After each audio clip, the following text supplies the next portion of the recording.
রবিউল আউয়াল মাসে বিশেষ কোনো ফজিলত আছে কিনা একজন মুসলমান হিসাবে এই মাসে কি আমল করতে পারে? রবিউল আউয়াল মাস শুরু হয়েছে, রাসূলের প্রতি ভালোবাসা বৃদ্ধি করতে চায়, কিভাবে রাসূল করিম সাল্লাল্লাহু আলাইহি ওয়াসাল্লামের প্রতি ভালোবাসা বৃদ্ধি করতে পারি? কেউ কোরআন ও রাসূলকে অপমান করলে মুসলমানদের রিয়াকশন কেমন হওয়া উচিত? সিজদাতে চোখ খোলা নাকি বন্ধ রাখতে হয়? রাতে নখ কাটলে কি গুনাহ হবে? দুই হাঁটু উঠিয়ে খাওয়া সুন্নাহ, এটা কতটুকু সত্য? টিকটিকির পায়খানার পানিতে পড়লে পুরো পানি নাপাক হবে কিনা? মহিলারা একা থাকার সময় এবং মাহরামের সঙ্গে থাকার সময় মাথায় কাপড় দিতে হবে কি? ইতিমধ্যে অনেক প্রশ্ন আমার কাছে চলে এসেছে, আসুন আমরা সেই সমস্ত প্রশ্নের উত্তরে প্রবেশ করি। আপনি নীরব আহমদ, আপনি লিখেছেন দুই হাঁটু উঠিয়ে খাওয়া সুন্নাহ, এটা কতটুকু সত্য? দুই হাঁটু উঠিয়ে খাওয়া সুন্নাহ। নবী করিম সাল্লাল্লাহু আলাইহি ওয়াসাল্লাম সাধারণত খাবারের ক্ষেত্রে তিনি যেটা করতেন যে খুব আয়েশ করে বা হেলান দিয়ে খেতেন না, এতটুকু হাদিসের আলোকে প্রমাণিত। অতএব এটাকে মেনটেন করে বিনয়ের সাথে বসে আপনি বিনয় প্রকাশ হয় সেরকম যে কোনো আসনে আপনি খাবার খেতে পারেন। আবুল কালাম খান লিখেছেন, কাউকে শুধু সালাম শব্দ দিয়ে সালাম দেওয়া যাবে কিনা? সালামের সুন্নাহ পদ্ধতি হলো আসসালামু আলাইকুম ওয়া রাহমাতুল্লাহি ওয়া বারাকাতুহু। আল্লাহ সুবহানাহু ওয়া তাআলা সেটাই আমাদেরকে বলেছেন। তবে কোরআনে কারিমে ওয়া তাহিয়াতুম ফিহা সালাম, জান্নাতীদের পারস্পরিক সম্বোধন এবং অভিবাদন হবে সালাম বলে, এটার আলোকে অনেকে বলেছেন শুধু সালাম বললেও হবে। তবে নবী সাল্লাল্লাহু আলাইহি ওয়াসাল্লামের সুন্নাহ দ্বারায় আমাদের সুন্নাহসম্মত যে তাহিয়া বা অভিবাদন রয়েছে সেটি হলো আসসালামু আলাইকুম ওয়া রাহমাতুল্লাহি ওয়া বারাকাতুহু। ইরফান লিখেছেন, রাতে নখ কাটলে কি গুনাহ হবে? না, রাতে নখ কাটলে কোনো গুনাহ নেই। নখ দিনে 12তে যে কোনো সময় কাটা যাবে। একসময় মুরব্বীরা বলতো রাখেন না, রাতে নখ কাটতে হয় না। কেন বলতেন তারা আল্লাহ জানে, হয়তো বিদ্যুৎ ছিল না, বাতির মধ্যে চেরাগের বাতিতে হারিকেনের আলোতে কাটতে গেলে নখ কাটা যাবে, ব্লেড দিয়ে কাটতো মানুষ, এসব কারণে হয়তো তারা নিষেধ করতেন। বাকি শরীর দৃষ্টিকোণ থেকে রাতে বা দিনে কোনো সময় নখ কাটার ব্যাপারে কোনো প্রকার নিষেধাজ্ঞা নেই। এমনি শফিকুল বাহার, আপনি লিখেছেন সিজদাতে চোখ খোলা নাকি বন্ধ রাখতে হয়? সিজদাতে চোখ খোলা রাখবেন নাকি বন্ধ রাখবেন? উত্তর হলো, সিজদা এবং পুরো নামাজ জুড়েই চোখ স্বাভাবিকভাবে রাখাটাই হলো সুন্নাহ। কারণ নবী করিম সাল্লাল্লাহু আলাইহি ওয়াসাল্লাম চোখ বন্ধ রাখার কোনো নির্দেশ দেননি বা তিনি রাখতেন বলে কোনো প্রমাণ নেই। বাট কেউ যদি চোখ বন্ধ করলে তার মনোযোগটা একটু বেশি থাকে তাহলে তার জন্য জায়েজ আছে। অতএব এটা সিজদা হোক আর দাঁড়ানো হোক একই কথা প্রযোজ্য হবে। যে সিজদা গেলে আমি চোখ বন্ধ করলে খুব বেশি মনোযোগ হয়, ওকে, বন্ধ রাখতে পারেন আপনি। এটা মনোযোগ রাখার প্রয়োজন আপনি করতে পারেন, তবে এটাকে সিস্টেম বানানো, অর্থাৎ মনোযোগ রাখার ইস্যু না, ইস্যু হলো যে চোখ বন্ধ করে নামাজ পড়াটাকে উত্তম মনে করি আমরা, এরকম যদি হয় তাহলে এটা ভুল হবে। কারণ কোনো কোনো বর্ণনা ইয়াহুদিরা এটি করেন। হ্যাঁ, মনোযোগের প্রয়োজনে যদি হয় তাহলে সেটা তো ভিন্ন একটা যৌক্তিক কারণ, ভ্যালিড কারণ আছে, সেই কারণের ভিত্তিতে আপনি চোখ বন্ধ করে নামাজ পড়তে পারেন। সুমাইয়া আক্তার আনিকা লিখেছেন, টিকটিকির পায়খানার পানিতে পড়লে পুরো পানি নাপাক হবে কিনা? ছোট প্রাণী যদি অল্প পানিতে পড়ে এবং মারা যায় তাহলে সেক্ষেত্রে পুরো পানি নাপাক হয়ে যাবে যদি সামান্য পানিতে পড়ে। আর যদি অনেক বেশি পানিতে পড়ে তাহলে সেক্ষেত্রে সেটা নাপাক হবে না। মুন্নি আক্তার, আপনি লিখেছেন, মহিলারা একা থাকার সময় এবং মাহরামের সঙ্গে থাকার সময় মাথায় কাপড় দিতে কি বাধ্য? মহিলারা যখন একাকী থাকবেন মাথায় কাপড় দিতে তারা বাধ্য নন। মাহরামের সাথে যখন থাকবেন তখনও তারা মাথায় কাপড় দিতে শরীয়ত দৃষ্টিকোণ থেকে বাধ্য নন। যখন তারা পরপুরুষের সামনে যাবেন তখন তাদের মাথার উপরে কাপড় খার একটু টেনে দিবেন, যাতে করে মাথা তো বটেই, এমনকি ফেসও তাদের পর্দার মধ্যে ঢেকে যায় এবং আবৃত হয়ে যায়। এটাই হলো নবী করিম সাল্লাল্লাহু আলাইহি সাল্লামের নির্দেশনা, কোরআনের নির্দেশনা। আল্লাহ বলেছেন, ইউদিনিনা আলাইহিন্না মিন জালাবিবিহিন্না, ঈমানদার নারীরা তারা যেন তাদের মাথার উপরে কাপড় যেন টেনে দেয়।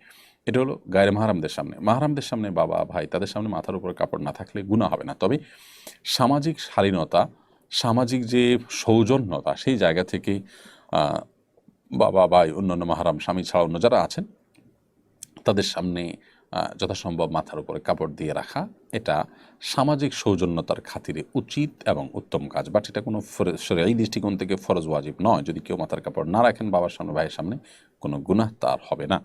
যেহেতু সমাজে এটাকে সম্মান প্রদর্শন, অসম্মান প্রদর্শনের ব্যাপার মনে করে এবং এখানে ব্যক্তির উপরে কোনো প্রকার জুলুমও হয় না, অতএব মাথার কাপড় দিয়ে আপনি মাহরাম পুরুষদের সামনে থাকলে সেটা উত্তম হয়, ভালো হয়। জাস্ট আপনার প্রতি তাদের কোনো ভুল ধারণা তৈরি হলো না, সেই জায়গা থেকে শরীয়তের কোনো নির্দেশটা না যে আপনাকে সেখানে মাথা কাপড় দিয়ে থাকতে হবে। সো মাথা কাপড় পরে গেছে বা ছিল না, এর কারণে কোনো গুনাহ আপনার হবে না, এটা পরিষ্কার। হাফসা আইডি থেকে আপনি লিখেছেন, কেউ কোরআন ও রাসূলকে অপমান করলে মুসলমানদের রিয়াকশন কেমন হওয়া উচিত?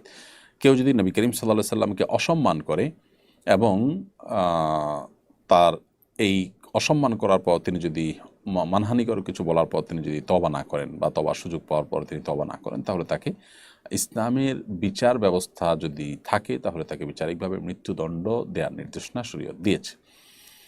যদিও অনেক ইমামদের মতে নবী করিম সাল্লাল্লাহু আলাইহি সাল্লামের বিরুদ্ধে অপমানকর কথা বললে, অবমাননা করলে, গালমন্দ করলে এই ব্যক্তি তওবা করলে আল্লাহর কাছে মাফ পাবে, আখিরাতে সে নাজাত পাবে, কিন্তু দুনিয়াতে তারপরে শাস্তি তারপরও কার্যকর হবে। এটা অনেক ইমামদের মত। যদিও হানাফি উলামা কিরামের মুফতাবি কওল বা যে সিদ্ধান্তটা চূড়ান্ত এবং যেটার উপর আমল রয়েছে সেটা হলো যে তওবা করলে আল্লাহ তাআলা তাকে মাফ করবে এবং দুনিয়াতেও তার বিচার হবে না। রবিউল আউয়াল মাসে বিশেষ কোনো ফজিলত আছে কিনা একজন মুসলমান হিসাবে এই মাসে কি আমল করতে পারে? রবিউল আউয়াল মাস শুরু হয়েছে, এই মাসের বিশেষ কোনো আলাদা করণীয় নেই বা তাৎপর্য নেই, তবে বিশেষ কোনো করণীয় নেই, তবে নবী করিম সাল্লাল্লাহু আলাইহি সাল্লামের জন্ম এবং ওয়াফাত এই মাসে হয়েছে বলে বেশিরভাগ ইতিহাসবিদদের মত রয়েছে। সেই জায়গা থেকে এটা একটা বিশেষ তাৎপর্য আছে। তবে বিশেষ কোনো করণীয় আলাদা করে এই মাসের জন্য কোরআন অথবা হাদিসের কোথাও কোনো কিছু বর্ণিত হয়নি। নবী করিম সাল্লাল্লাহু আলাইহি সাল্লামের জন্মের তারিখটা ঠিক কবে, এটা নিয়ে ইতিহাসবিদদের নানা রকম মতামত আছে।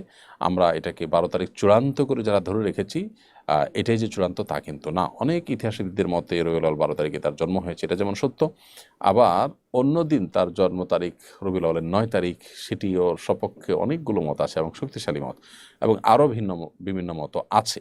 তো এই জন্য এটাকে চূড়ান্ত ধরে এটাকে উদযাপন করার যে কালচার আমাদের সমাজে দেখতে পাচ্ছি, এটা না কোরআন হাদিসের আলোকে প্রমাণিত, না এটা সাহাবীদের মধ্যে বা নবী সাল্লাল্লাহু আলাইহি ওয়াসাল্লামের জীবনীতে কখনো ছিল। যার কারণে ইসলামের নামে এমন কিছু করা যেটা আসলে ইসলামে নাই, নবী সাল্লাল্লাহু আলাইহি ওয়াসাল্লাম করতে বলেন নাই, কোরআন হাদিসে নেই, সেটি আমাদের জন্য বেদাত হিসাবে পরিগণিত হবে, সওয়াবের কারণ হবে না। রবিউল আউয়াল মাস শুরু হয়েছে, রাসূলের প্রতি ভালোবাসা বৃদ্ধি করতে চাই, কিভাবে রাসূল করিম সাল্লাল্লাহু আলাইহি ওয়াসাল্লামের প্রতি ভালোবাসা বৃদ্ধি করতে পারি? শুধু রবিউল আউয়ালে কেন? এই প্রশ্ন আমাদের বছর জুড়ে হওয়া উচিত। রবিউল আউয়াল এলে তোমারই গান গায়, রবিউল আউয়াল গেলে তোমায় ভুলে যাই, এটি আমাদের হওয়া উচিত নয়। যাই হোক, নবী করিম সাল্লাল্লাহু আলাইহি ওয়াসাল্লামের প্রতি ভালোবাসা এটা শুধু রবিউল আউয়াল নয়, বছর জুড়ে আমাদের থাকতে হবে, এবং এই ভালোবাসাটা আমাদের নাজাতের মূল মন্ত্র। প্রিয় নবী সাল্লাল্লাহু আলাইহি ওয়াসাল্লামের প্রতি ভালোবাসার দাবি হিসেবে আমরা দাবিতে আমরা সত্যবাদী হওয়ার জন্য তার অনুকরণ করাটা সবচেয়ে বেশি জরুরি, এবং ভালোবাসা বৃদ্ধি করবার জন্য তার সম্পর্কে জানার কোনো বিকল্প নেই। আপনি যত বেশি নবী সাল্লাল্লাহু আলাইহি ওয়াসাল্লাম সম্পর্কে জানতে পারবেন, যত বেশি তার সিরাত নিয়ে আপনি ঘাটাঘাটি করবেন, স্টাডি করবেন, পড়াশোনা করবেন, চর্চা করবেন, তত বেশি তার প্রতি আপনি আকৃষ্ট হবেন, তত বেশি আপনি তার দিকে ধাবিত হবেন। সো তার ভালোবাসা বৃদ্ধি করবার জন্য এই কাজটি করবেন। এর বাইরে আল্লাহ সুবহানাহু ওয়া তাআলার কাছে আল্লাহর প্রিয় বান্দাদের ভালোবাসা চেয়ে দোয়া করার শিক্ষাও তিনি দিয়েছেন, নবী সাল্লাল্লাহু আলাইহি ওয়াসাল্লাম দিয়েছেন, সেটি আপনি পড়বেন। আল্লাহুম্মা ইন্নী আসআলুকা হুব্বাক, হে আল্লাহ আপনার কাছে আপনার ভালোবাসা চাই, ওয়া হুব্বা মান ইউহিব্বুক, এবং আপনাকে যারা ভালোবাসেন সেই মানুষগুলোর ভালোবাসা চাই। এখানে নবী সাল্লাল্লাহু আলাইহি ওয়াসাল্লামের ভালোবাসাও চলে আসবে। বিদায় সেটি আপনি করবেন, নবী সাল্লাল্লাহু আলাইহি ওয়াসাল্লাম জীবনী পড়বেন, তার জীবন চরিত্র পড়বেন, ইনশাআল্লাহ তার প্রতি ভালোবাসা বৃদ্ধি হবে। প্রিয় দর্শক, দেখতে দেখতে আমরা অনুষ্ঠানের একেবারেই শেষ প্রান্তে চলে এসেছি। নাসাবতু ফামিনাল্লাহ ওয়া ইন আখতাতু ফামিনাশ শাইতান, যদি সঠিক কিছু বলে থাকি আল্লাহর তরফ থেকে, ভুল কিছু বলে থাকলে শয়তান এবং আমার তরফ থেকে। আল্লাহ তাআলা আমাদের সকলকে সঠিক কথাগুলো অনুযায়ী আমল করে আমাদের জীবনকে আলোকিত করার, সমৃদ্ধ করার, জান্নাতমুখী করার তৌফিক দান করুন। আজ এ পর্যন্তই। আসসালামু আলাইকুম ওয়া রাহমাতুল্লাহি ওয়া বারাকাতুহু।